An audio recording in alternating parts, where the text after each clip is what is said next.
Hi everyone, welcome to Uke Theory with Matt Stead. Today we're going to have a look at chord substitutions, and chord substitutions are heaps of fun, and also they're a brilliant way to spice up your playing, your arranging and your composing.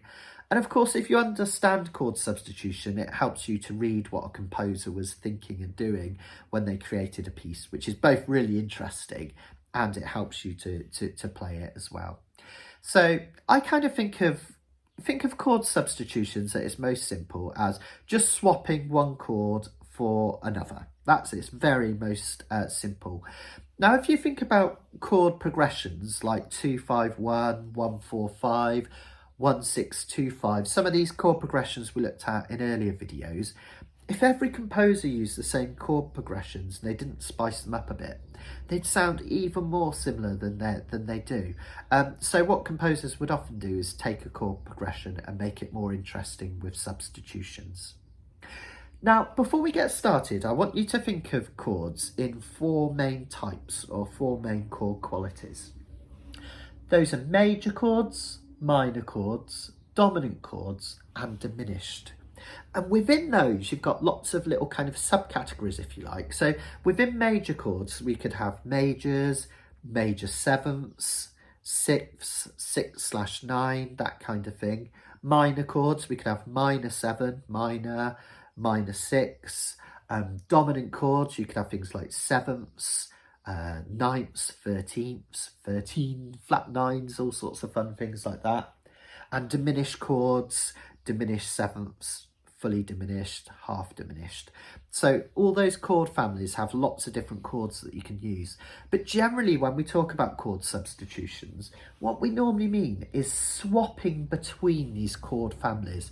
So swapping out a major chord for a diminished chord, or a minor chord for a dominant chord, that kind of thing. And sometimes we even change the pitch of a chord. So for instance, from a C to a C sharp, which you'll see in a little while. So what I'm going to do is I'm going to explore the three most common chord substitutions used in jazz and blues, but also all sorts of popular music, so not just those. And then I'm going to show you my two favourite chord substitutions, which I use a lot in the music that I do, and I think you'll enjoy as well. So let's crack right on. First of all, we need a chord progression to make these substitutes with. So let's start with the 1-6-2-5 progression. 1, 6, 2, 5. Now, if you're not sure how these chords have come about or how to build chords, there's an earlier video in this series on chord building, which you might find useful. But simply all I'm doing is playing the first, the sixth, the second and the fifth chords of the C major scale. I've decided to go with C. And I'm playing them as 4-part chords, which gives me a C major 7, a minor 7, a D minor 7, and a G7, or a G dominant 7 if you like. Okay, let's have a look at those chords so we can play what we've got so far. We've got a C major 7 is 0, 0, 0, 2 from nose to toes. Lovely rich sounding chord. A minor 7, there's loads of ways we could play it, but let's just go for the easiest, no fingers at all. D minor 7 is a D minor with your little finger added to the 3rd fret of the A string. And a G7, you all know your G7, I'm sure. So let's do 2 beats, 2 slow down strokes on each of those. C major 7, A minor 7, D minor 7, and G7. And you could just play it around. This is one of the most famous chord progressions of all time, made famous by George Gershwin in I Got Rhythm. So if you play it fast, I got rhythm, I got my man. Can't quite remember the words, but you get the idea. So let's start making some substitutions with these chords. One of the most common ones that happens is instead of the 1 chord, we replace it with the 3 chord. Okay, so 3 in place of 1. Now, in any key, if we're playing normal diatonic chords, which are the ones that come up naturally, the 3 chord is a minor 7. And in the key of C, it's an E minor 7. So what we're going to do is we're going to replace the C major 7 at the start with an E minor 7. Okay. Now, E minor 7 is 0, 2, 0, 2 from nose to toes. Okay. So we're going to have E minor 7, A minor 7, D minor 7, G7.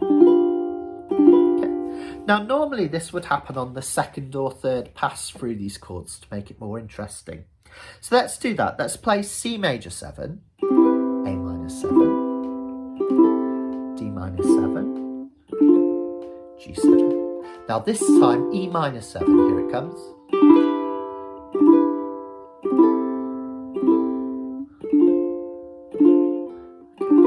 And what it does is giving it that minor quality just gives it a slightly more melancholy feel, and it just adds a bit of interest to the progression as well. So played fast. Hear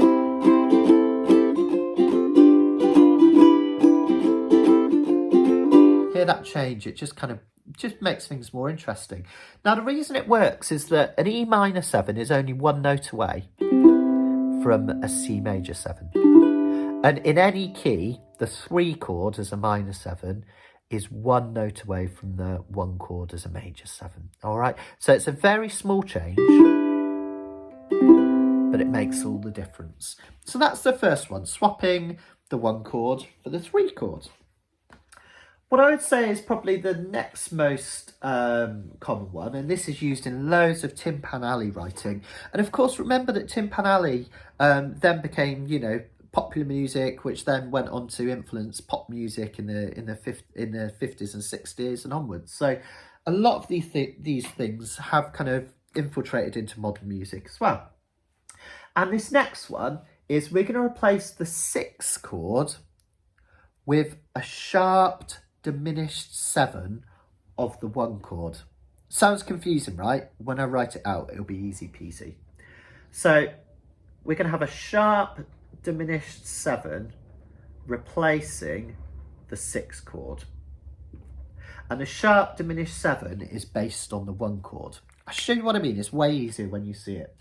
So instead of the 6 chord, which is A minor 7, we're going to replace it with a sharped diminished 7 of this 1. So we've got a C, and we're going to play a C sharp diminished 7. Okay. If we're in the key of F, rather than playing this chord, we would play F sharp diminished 7. Okay. So what we're going to do is we're going to replace this A minor 7 with a C sharp diminished 7. Okay, now I'm just going to play it on my own first so you can hear it. As soon as you hear it, you think, ah, yeah, that's used in so many trad jazz songs.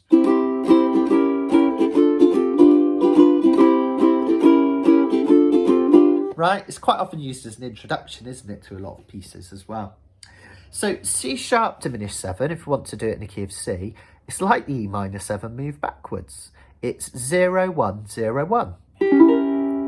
Okay. Now, because the C major 7 contains this note, which is a bit too close to this note of C sharp diminished 7, we tend to play the 1 chord as a normal major. So it's normal major C, followed by C sharp diminished 7, D minor or D minor 7, and G7.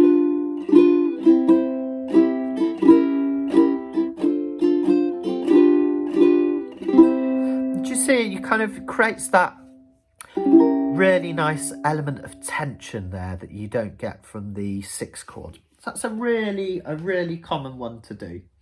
And the reason it works so well is that it's very similar to the 1 chord played as a 7th. So if you think of that C, that's C7. C sharp diminished 7 is only one note different. Okay, and it's quite often used in blues music to replace or embellish the 4 chord. I'll show you what I mean. So if you think about 12-bar blues starting as C, then F sharp, or sorry, F, and then an F or an F7.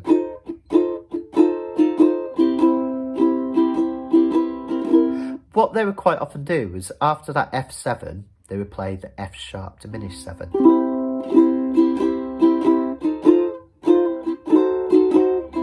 Isn't that lovely? So that's another place you can use the sharp diminished 7. Let's have a look at a really fun one now. So we're going to get really technical with this next one. And what I'm going to do is, to make things more simple, instead of playing 1, 6, 2, 5, I'm just going to put a 2, 5, 1 progression. So that just means the second chord of a scale. In this case, that's D minor 7. The fifth chord, G, a key I should say rather than a scale, but you know what I mean. And then the 1 chord. So classic 2, 5, 1 in the key of C is D minor 7, G7, C major 7. Remember, there's loads of places you could play it. You could play it up here. There's all sorts of ways we can do this. But we're going to go D minor with your finger added, G7, 2nd fret. Now, one of my favourite chord substitution, it just sounds really hip, is to swap out the dominant chord in the middle of the 2, 5, 1 progression, this G7, with the dominant chord, which is a tritone away from it or a tritone above it. Now, if you watch my video on intervals, you'd know that a tritone is 3 whole steps. If you didn't watch that video on intervals, don't worry too much because I'm going to show you now. So a whole step is when we go 2 half steps, including the sharp. So a whole step from C would be D, because we would have C, C sharp, D. Talking about the chromatic scale now, not this one. All the notes in the world. C, C sharp, D. So that would be a whole step. Then if I wanted to go another whole step up, we've got to D, D sharp, E. That's 2 whole steps now. And then F, F sharp, that's 3 whole steps. So we've got 1 whole step C, C sharp, D, another whole step D, D sharp, E, and then another whole step E, F, F sharp. That would be the tritone. So the tritone above C would be F sharp, okay? The tritone above G, G, G sharp, A sharp, B, B, C, C sharp. We can think of it as C sharp or D flat, okay? So we can think of it as C sharp or D flat. Now, there's a cool way of doing this, which is a lot easier, and I use this all the time. If you're doing a 2, 5, 1 progression, the tritone substitution that you use ends up being this, the pitch of this chord as a flat. So instead of a G7, I play a D flat 7. Okay, it's just a trick rather than having to do all those whole half steps. And this gives a really lovely feel to the piece. So here's our D minor 7, G7, C major 7. Now have a listen to this. Let's do D minor 7, D flat 7, C7. Let's do that again. You get that nice kind of descending movement with it, which is really lovely. So if you wanted to try it in the key of C, D flat 7 is 1, 1, 1, 2. I tend to do it as a bar. I've got a funny way of playing my bars. Don't copy it. It's not the greatest technique. Okay, so we'll do, where are we? D minor 7, D flat 7, followed by C major 7. Isn't that lovely?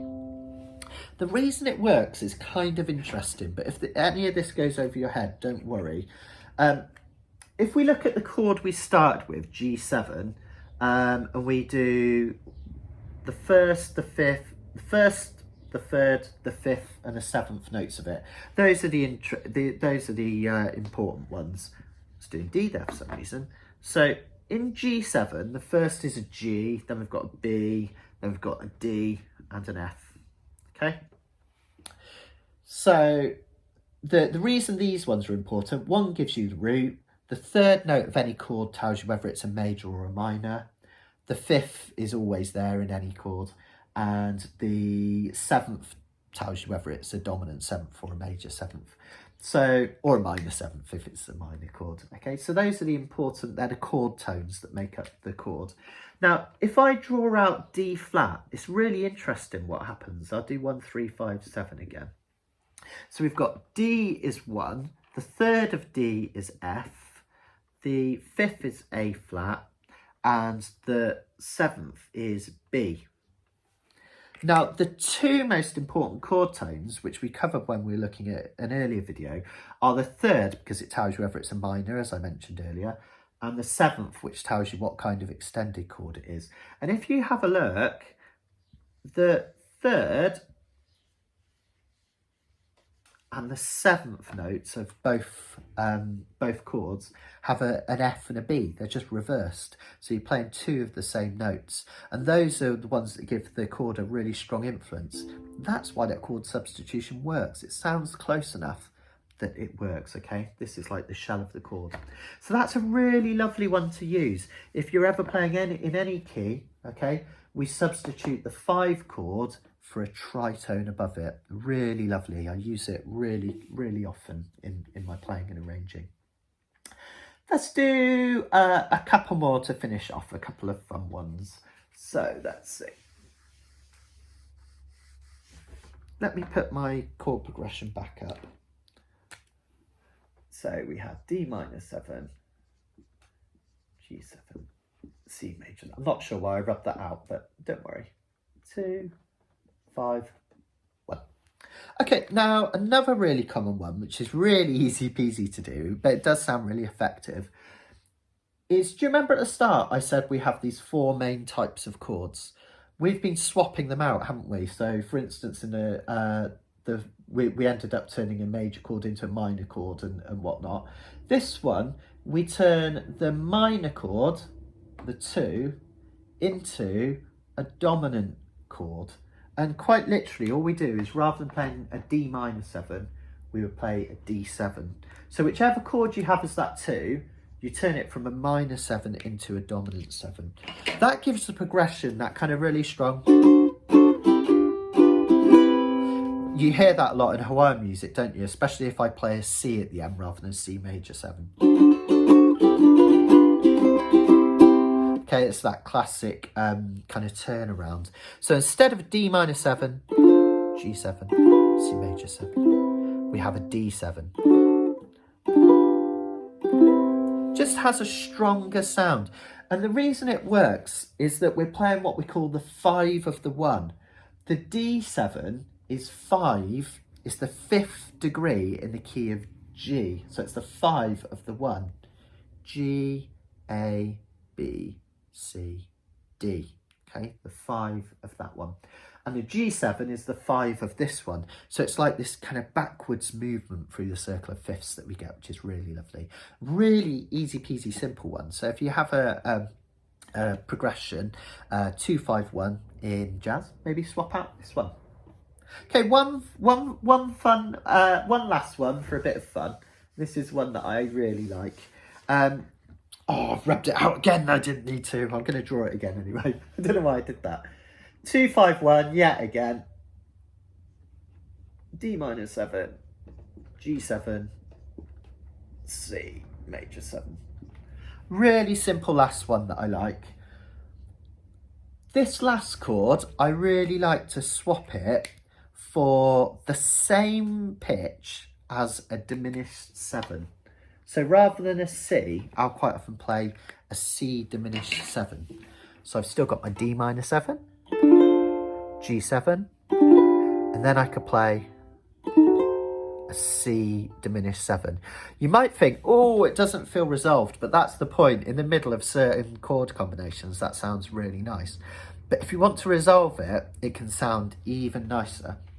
So what I will quite commonly do is, rather than D minor 7, G7, C or C major 7, I'll quite often put the C diminished 7 just before the C.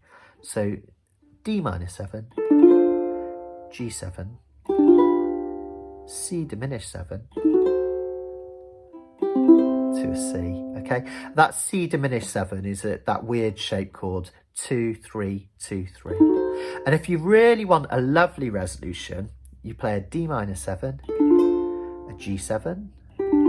Then when you play this diminished chord, just strum the top 3 strings. And then when you go to the C, if you add that G note there and strum as far as it, you get this nice, I'll try that again. Do you hear that nice resolution? So D minor 7, G7, top 3 nearest your nose, and then C with G. A really lovely, lovely way to end a chord progression. Right, I hope that's given you loads of ideas that you can put into your own playing. Have an experiment, maybe grab a real book or a fake book with some jazz tunes in and see if you can spot where these chord substitutions have taken place. Have fun and I'll see you again.